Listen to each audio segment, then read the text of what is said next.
ওম শান্তি। আজ ৭ মার্চ ২০২৬ আমরা সবাই বাবার অমূল্য মধুর মহাবাক্য শুনব। ওম শান্তি। মিষ্টি বাচ্চারা, তোমরা এই সময় বাবার সাথে সেবার জন্য সহযোগী হয়েছ।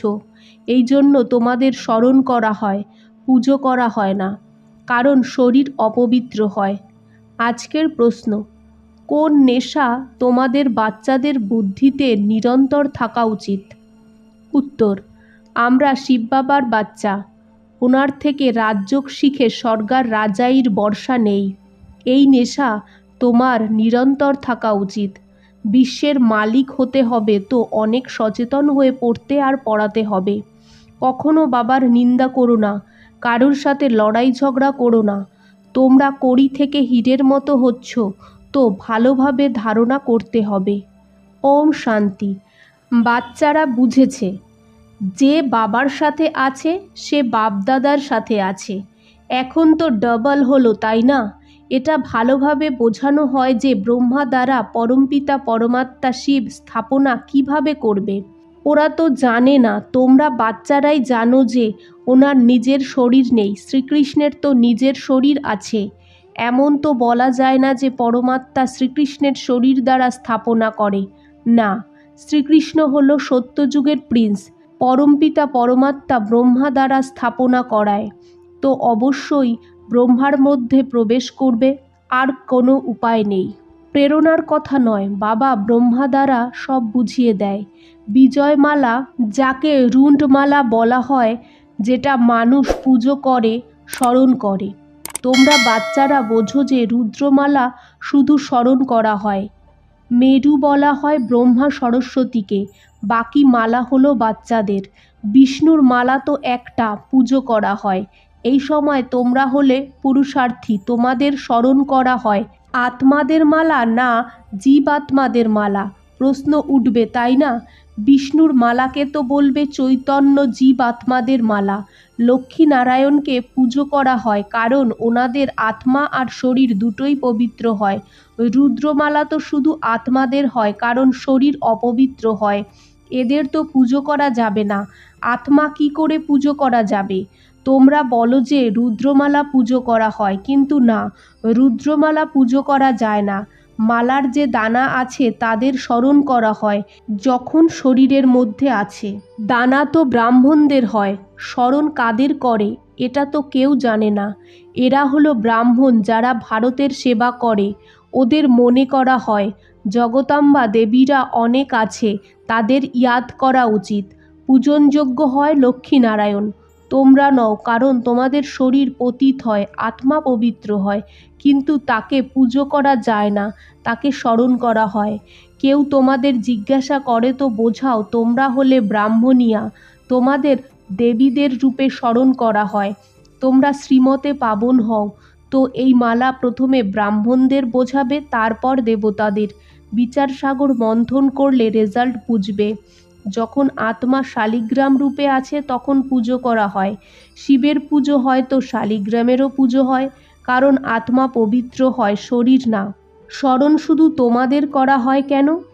তোমরা শরীরের সাথে সেবা করো, তোমাদের পুজো হতে পারে না। তারপর যখন শরীর ছাড়ো তখন তোমাদের শিবের সাথে পুজো পাও। বিচার করো, তাই না? তোমরা এই সময় হলে ব্রাহ্মণ। শিব বাবাও ব্রহ্মার মধ্যে আসে তো ব্রহ্মাও সাকারে আসে। তোমরা পরিশ্রম করো, এই মালা যেমন সাকারই হয়। ব্রহ্মা সরস্বতী আর তোমরা হলে জ্ঞান গঙ্গা। তোমরা ভারতকে স্বর্গ বানিয়েছ, এই রুদ্র জ্ঞান রচনা করেছ। যখন পুজো হয় তখন শুধু শিব আর শালিগ্রামের হয়, ওখানে ব্রহ্মা সরস্বতী অথবা তোমরা বাচ্চাদের নাম নেই। এখানে তো সবার নাম আছে, তোমাদের স্মরণ করে। দুনিয়ার লোকেরা তো রাম রাম করে, কিন্তু তোমরা জানো যে স্মরণ কাদের হবে? যে বেশি সার্ভিস করবে।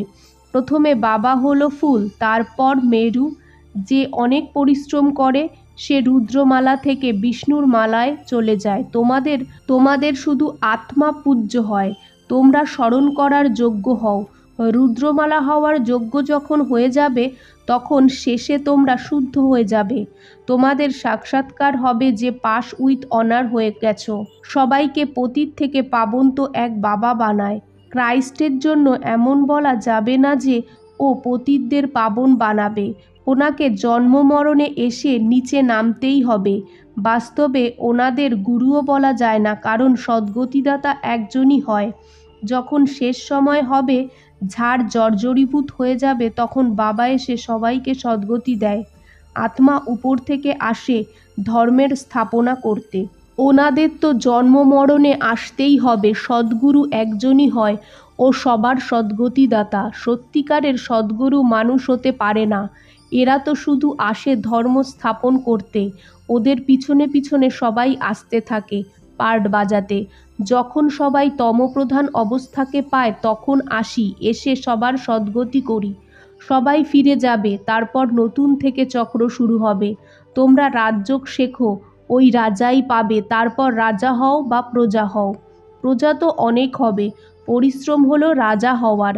শেষে সব জানতে পারবে যে কে বিজয়মালায় থাকবে। যারা পড়বে না তারা সত্যযুগে আসবে, কিন্তু চাকর বাকর হয়ে আসতে হবে, এটা সবাই জেনে যাবে। পড়ার উপর অ্যাটেনশন না থাকলে ফেল হয়ে যাবে। তোমাদের এটা হলো বেহাদের পড়া। ঈশ্বরীয় বিশ্ববিদ্যালয় তো একটাই, যেখানে মানুষ থেকে দেবতা হয়। এতে নাম্বার 1 পাস হয়। পড়া হলো একটাই, রাজযোগ। রাজাই পদ পেতে হলে পরিশ্রম করতে হবে আর সার্ভিস করতে হবে। রাজা যে হবে তাকে নিজের প্রজা বানাতে হবে। ভালো ভালো বাচ্চারা বড় বড় সেন্টার সামলায়, বড় প্রজা বানায়। বাবাও বলে বড় বাগিচা বানাও, তো বাবাও এসে দেখবে।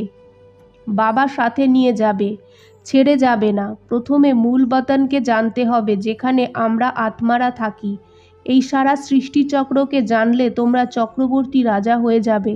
মানুষ তো কিছুই জানে না, শুধু সর্বব্যাপী বলে দেয়। তোমরা এই জ্ঞান ধন পাও তো দান করতে থাকো। বাবা তোমাদের দিতে থাকে, তোমরাও দিতে থাকো। এটা অখুট খাজানা, সারা মাদার ধারণার উপরে। যত ধারণা করতে পারবে তত উঁচু পথ পাবে। মনে করো কোথায় কড়ি আর কোথায় হীরা। হীরের মূল্য সব থেকে বেশি, কড়ির মূল্য সব থেকে কম। এখন তোমরা কড়ি থেকে হীরে হও। এই কথা কখনো কারো স্বপ্নেও আসতে পারে না।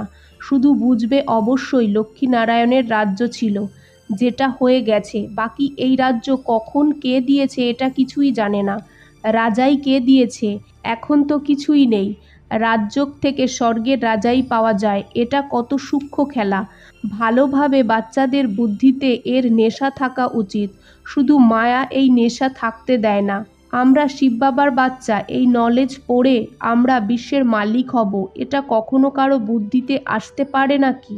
তো বাবা বোঝায় যে বাচ্চারা কত পরিশ্রম করা উচিত। ওখানে তো কোনো এম অবজেক্ট নেই, তোমাদের তো এম অবজেক্ট আছে।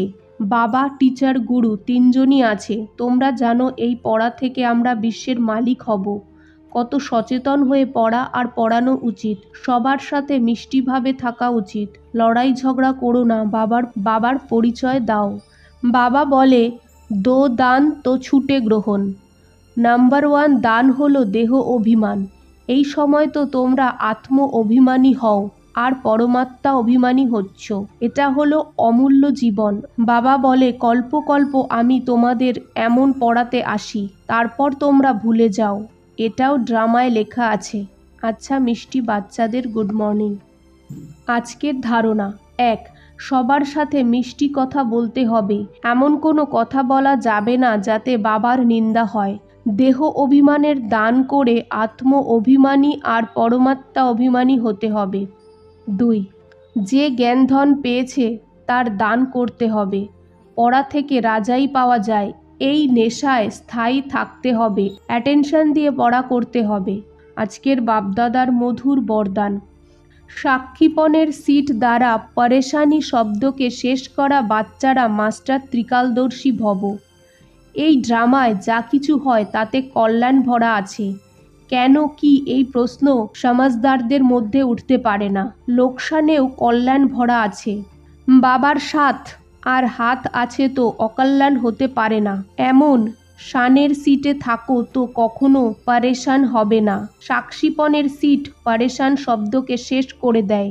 এই জন্য ত্রিকালদর্শী হয়ে প্রতিজ্ঞা করো যে না পারেশান হব, না পারেশান করব। আজকের স্লোগান, নিজের সব কর্মেন্দ্রিয়কে অর্ডারে চালানোই স্বরাজ্য অধিকারী হওয়া। ওম শান্তি।